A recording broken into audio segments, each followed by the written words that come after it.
José Legault, Michel Siauger, Christian Dufour, bonsoir. Oh, José, on vous prend Je suis flagrant vraiment délit? désolée. J'étais en train de lire un livre super intéressant, tout frais sorti du four, comme dans Christian Dufour. Ben oui. Plus que jamais la Plus liberté, que le dernier jamais la livre de vie. Je t'aime, Christian. José, je t'aime, je t'aime. Moi Bon, aussi, c'est vraiment très bon. C'est vraiment très, très, très bon. J'ai été très émue. J'apprends plein de choses. Je suis même d'accord avec toi, Christian, sur certaines choses qui hé t'étonnent. là là! Waouh, waouh, waouh, que puis-je Non, c'est demander de vraiment très, plus? très bon. Bon, ben, C'est je suis très bon. content, Christian, que vous soyez là. Puis j'ai reçu mon exemplaire. Ça sera sur ma table Moi de aussi. chevet. Michel aussi, ça sera sur sa table de chevet aussi. C'est très bien, parce qu'on aime le choc des idées, justement. On n'aime pas l'uniformité. Puis je suis très content de votre présence ici. Vous le savez, Christian, depuis un bout de temps maintenant, d'ailleurs. Ça Ah, le commence temps passe. Le hein. temps passe, effectivement. Bon, ben le temps passe et les milliards s'accumulent. Monsieur Legault qui a dit, ben savez-vous, c'est raisonnable, ce 11 milliards. Arrêtez de vous énerver. C'est raisonnable. C'est en pourcentage du PIB. C'est 1,5. Il y a des provinces où c'est pire. Je vais vous faire entendre Monsieur Legault, puis on revient tout de suite. Bien, je pense que je suis fier des choix qu'on a faits. Investissement en santé et en éducation, puis remettre de l'argent dans le portefeuille des Québécois, ça devait être fait. Puis là, maintenant, on a un déficit de 1,5 % du PIB, puis progressivement, d'ici 5 ans, on va le résorber. On va rétablir l'équilibre budgétaire progressivement sur 5 ans. J'ai très confiance qu'on va y arriver. Ce matin, on voit l'ampleur de la soue à cochon de François Legault. C'est son 6e budget, 11 milliards de déficit. La dette publique du Québec, elle est sous contrôle. On a en ce moment moins de dette en proportion de notre PIB qu'avant la pandémie. La dette qui est vraiment alarmante, c'est la dette environnementale. Le montant d'économie est flou, là. On dit 100 millions l'an prochain, 200 millions l'année suivante, 300 millions. À l'évidence, là, il n'y a pas de méthode scientifique derrière cette estimation-là. Alors, plan de retour au déficit, vous voyez, l'opposition tape sur 3 clous différents. C'est amusant. Québec solidaire dit non, mais il est peut-être même pas assez élevé, le déficit. On a oublié plein de dépenses. Les libéraux, j'ai hâte de vous entendre sur la formule utilisée par le chef intérimaire, par exemple. Pas sûr, mais dit voilà, c'est le résultat d'une mauvaise gestion. Tour de table. José.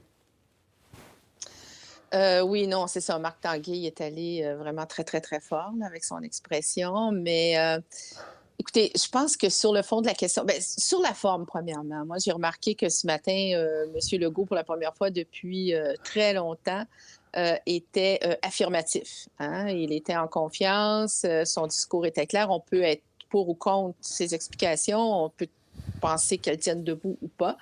Mais là, tout à coup, c'était l'ancien François Legault qu'on a retrouvé. Là. C'était pas les motifs, c'était pas celui qui s'excusait, pas Voilà. celui qui se disait C'est peiné, intéressant ce que vous dites. fâché. Mais voilà. Alors, voici mon plan, voici notre budget. Et bon, vous le prenez ou vous le prenez pas, mais voici, je vous l'explique calmement. Maintenant, sur le fond, là, c'est une autre histoire. Évidemment, le chiffre même du déficit frappe l'imaginaire, c'est certain. Puis là, on peut toujours s'obstiner sur les chiffres parce que ça inclut le Fonds de la génération, etc. Mais moi, je suis pas de l'école du dogme du déficit zéro, comme vous le savez sûrement. Je pense que ce dogme-là a fait énormément de tort aux services publics au Québec, en commençant par M. Bouchard, ensuite M. Couillard avec son austérité. Donc, le vrai test pour François Legault, je pense, auprès des Québécois, ça ne va pas être ce chiffre-là de 11 milliards, ça va être si d'ici les élections de 2026, il réussit ou non à livrer des services publics nettement améliorés. Sinon, tout le reste va devenir du bruit de fond. On parlera tout à l'heure des endroits où certains auraient voulu avoir plus d'argent, transport en commun, mais Michel C. et Christian, santé, éducation, on ne peut pas dire qu'ils ont été oubliés, là. Christian.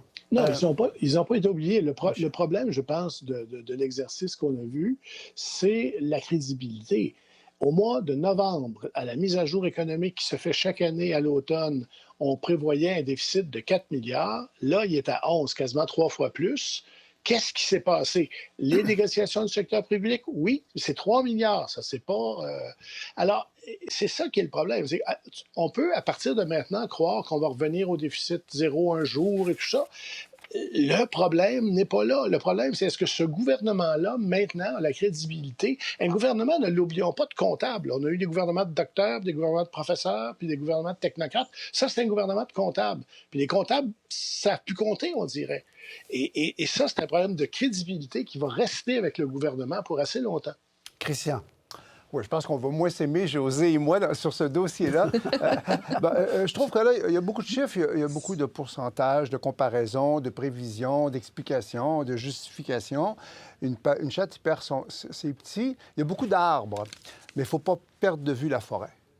Et moi, la forêt, je la trouve très sombre, je la trouve très noire. Ce que je trouve, c'est que le gouvernement Legault a dilapidé l'héritage du premier ministre Couillard et de son ministre des Finances, Létao. Moi, personnellement, j'étais très fier que le Québec, enfin, ait réussi à rétablir ses finances publiques.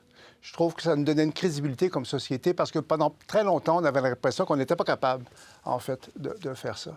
Le gouvernement Legault, bon, à force de dépenser, les petits cadeaux, puis aussi en finale, c'est pas le seul élément, je sais qu'il y a d'autres éléments qui jouent, mais le règlement des négociations dans le secteur public et parapublic, quelque part, les syndicats sont partis avec la caisse. Tant mieux pour eux. Moi, je trouve qu'il pourrait peut-être être un peu plus de bonne humeur, un peu plus positif, mais il me semble que c'est clair que le gouvernement, affaibli par ses maladresses, les Kings de Los Angeles, l'augmentation du salaire des députés, trop cédé, et surtout que là, c'est pas fini, là. Parce que ces règlements-là, il y a d'autres groupes syndicaux qui vont en bénéficier, puis un effet d'entraînement et d'imitation. Donc, moi, je trouve qu'ils en ont profité. On en a profité beaucoup comme société. Depuis plusieurs années, on était au-dessus de nos affaires. Puis ça, je sais que M. Couillard est très impopulaire. Puis je peux être le seul Québécois qui le défend. Mais je trouve que la vérité a ses droits. Ils ont dilapidé l'héritage. Ils ont dilapidé un capital auquel moi, j'étais très attaché. Parce qu'on a eu un choc. Moi, ce matin, quand je disais les nouvelles, les chiffres sont un choc. Hier, je posais la question. Bien, José, oui, un petit bout, parce qu'effectivement, vous représentez les deux visions, là. Oui. Non, mais c'est pour ça que pour moi, le test, vraiment, ça va être qu'est-ce qui va se passer dans les services publics. Parce que Christian a raison sur un point, c'est-à-dire que, oui, c'est vrai que les syndicats sont partis avec une partie de la caisse, en tout cas, ça, c'est certain, et que le rapport de force du gouvernement Legault dans les négociations était terriblement affaibli à cause justement de sa chute dans les sondages. Cela étant dit, si l'argent pouvait donner de meilleurs services, plus accessibles, plus de qualité, on serait capable de voir un médecin en 32 secondes au Québec, hein, parce que c'est vraiment, aux médecins, on leur a quand même donné aussi une partie de la caisse dans les dernières années. Donc, ça va être vraiment sur le plan de l'organisation, les deux grandes réformes, la réforme du B en santé, la réforme de Drainville en éducation, ça va être ça, le moment de vérité. Parce que si ça échoue, et avec tout l'argent public qui sera allé justement à ces règlements-là, il n'y aura pas de pardon pour le gouvernement à la prochaine élection, ça c'est clair. Il faut que ça soit plus efficace. J'ai demandé hier au ministre des Finances quand, parce qu'il me disait dans une de ses réponses, je disais là, vous avez donné des gros chèques à vos collègues de la santé puis de l'éducation. À quand? Vous attendez à des résultats quand? Voici ce que ça donne. On investit dans nos ressources humaines, on a des gains au niveau de l'organisation du travail. Il faut que ça fasse une différence et rapidement. J'ai eu le privilège d'entendre C'est quoi un peu... rapidement dans votre tête? C'est quoi rapidement? Bien, rapidement. Moi, vous savez, cet hiver, on avait 3 virus qui étaient dans notre... au Québec. Ouais. On avait 3 virus qui ont créé des situations équivalentes à celles de la COVID. Alors, je m'attends à des améliorations dès le printemps. Dès le printemps. Très bien. Oui. Dès le printemps. Des améliorations, dit-il. Michel C., Christian, José, est-ce que c'est trop optimiste ou, en même temps, c'est vrai qu'en mettant autant d'argent, on s'attend, le contribuable, à ce que les choses tournent mieux? Michel C. C'est pas la première fois qu'on fait un réinvestissement dans les services publics au Québec et que les résultats sont pas là à la fin. Alors, si l'argent réglait le problème, je pense que c'est José qui disait ça tout à l'heure, on le saurait. Il faut plus que ça. Et c'est là-dessus, encore une fois, que ça va jouer sur la crédibilité du gouvernement.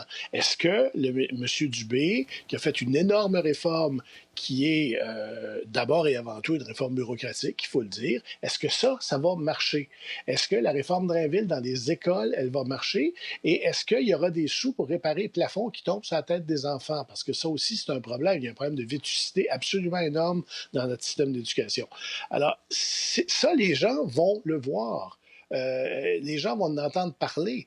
Les parents voient le délabrement des écoles souvent. Là. Alors, ça, c'est des choses qui sont mesurables par, Voilà. par les citoyens et c'est là que ça va se régler. Très bien. Il y a des gens qui... je vais vous faire entendre tout de suite Valérie Plante et Bruno Marchand, qui, au contraire, eux, trouvent qu'il n'y a pas eu assez de sommes investies. Il n'y en a pas eu dans une nouvelle enveloppe pour le transport en commun, par exemple, pour régler les déficits structurels des grandes agences de transport. On écoute. C'est sûr qu'on est déçus concernant le transport collectif, là, parce que l'heure, elle est grave.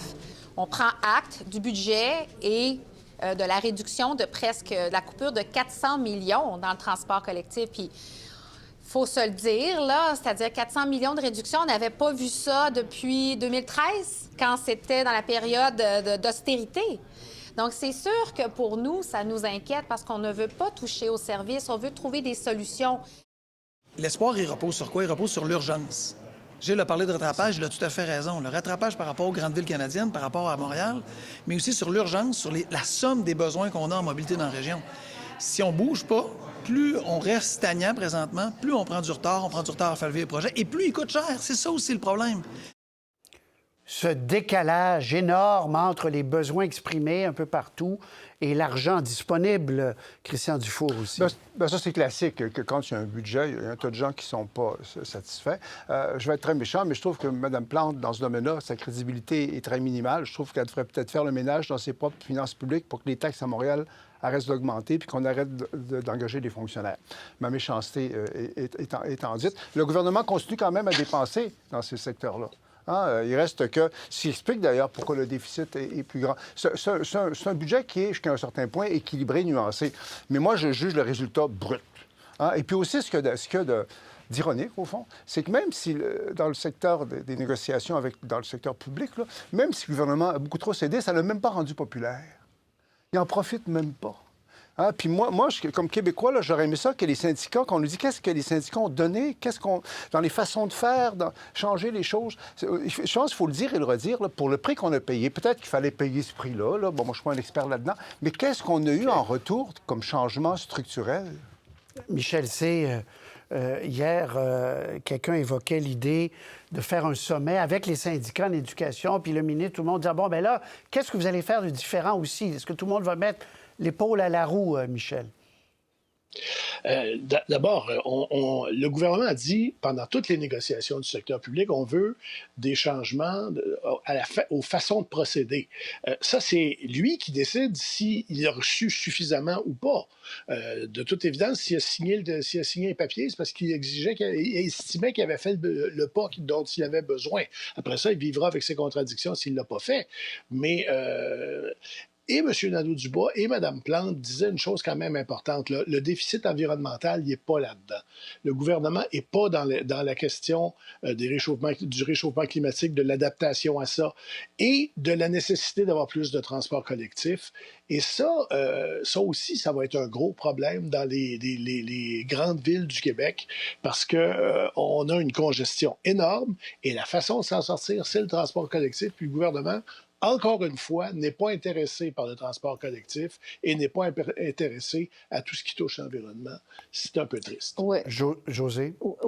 Oui, d'ailleurs, ça fait partie des gros morceaux qui manquent dans le budget. Donc, oui, sur le transport collectif, aussi sur la crise du logement et l'accès à la propriété. Alors, le Québec est le cancre au Canada pour ce qui est des mises en chantier, pendant que le ministre de l'Habitation n'arrête pas de répéter que la seule solution à la crise du logement, c'est plus de construction, ce qui est tout à fait pas vrai, là, en passant, là, c'est beaucoup plus compliqué que ça.